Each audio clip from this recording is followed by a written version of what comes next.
Welcome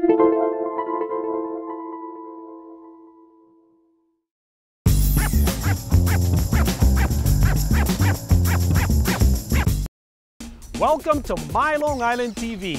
From Manhasset to Montauk, we have traveled our communities to bring you the following events. I'm your host, Waldo Cabrera. My Long Island TV starts now.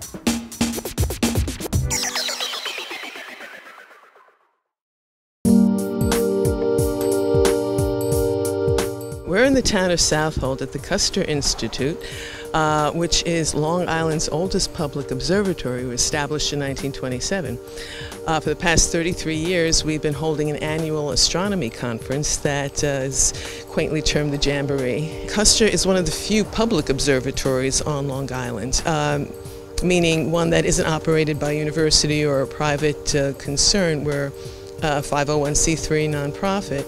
And part of the purpose of the organization is to provide and encourage education on all areas of science. We are open to the public every Saturday evening, and if the skies are clear, they can view their universe and learn about it. We also have lectures and concerts, workshops and classes throughout the year. We're open year-round. We are fortunate to have this lovely observatory back there, which was put up in, I think it was around 1942. And in there is the largest telescope in a public observatory on Long Island that's on loan from Suffolk County Community College. I discovered this place in 2003 and fell in love with it, and I'm carrying out a variety of little research projects on everything from exoplanet transits. That means searching for planets orbiting other stars. Several other astronomy organizations have their small observatories on the premises. The reason is because Custer is in a good location in terms of light pollution.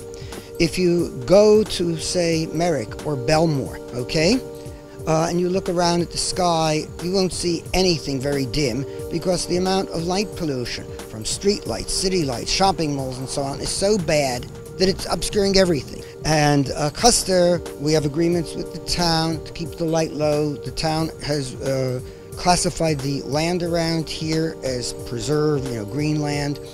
And there's an effort to keep the lighting low.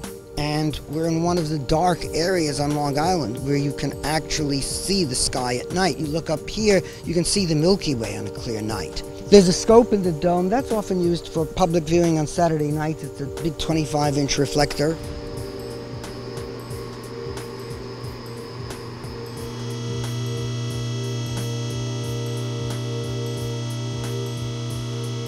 The whole dome rotates around, and this scope can be moved to the object you're looking at, tracks around, and follows the object as the Earth turns.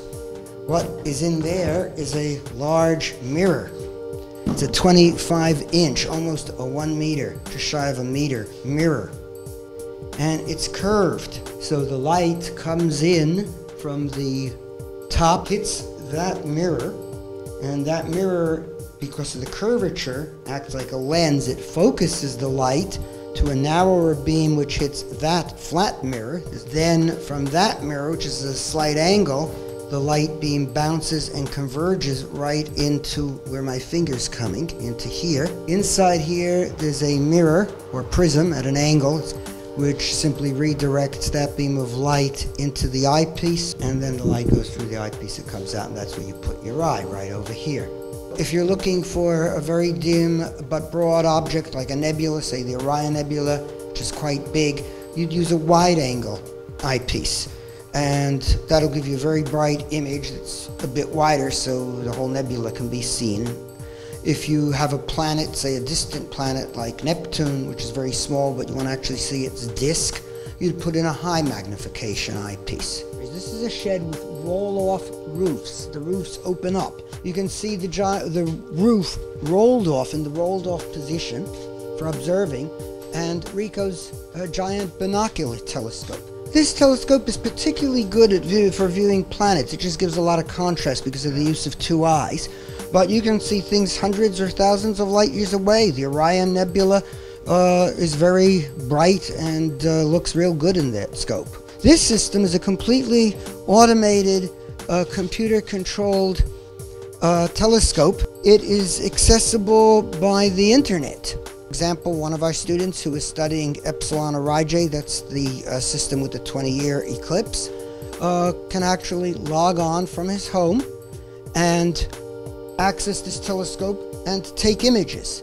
This is a really old observing chair, and basically it has controls for tilting it and for rotating it. So this, for example, will make it turn, although it's very stiff nowadays. Should be easy. And this one raises and lowers it. And there was originally a cross piece of something which would hold your binoculars. So it makes it very easy to lean back and have the binoculars very steady and rotate around and up and down to follow things. I don't know who built this. This was here before I came.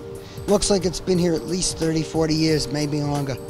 For a while, the Institute was kind of closed and not expanding, but in the past several years, we've been trying to open up to all kinds of projects and bring in as many people as we can, and so we can teach them about science and give them an opportunity to perhaps pursue their interests where they might not otherwise have a venue.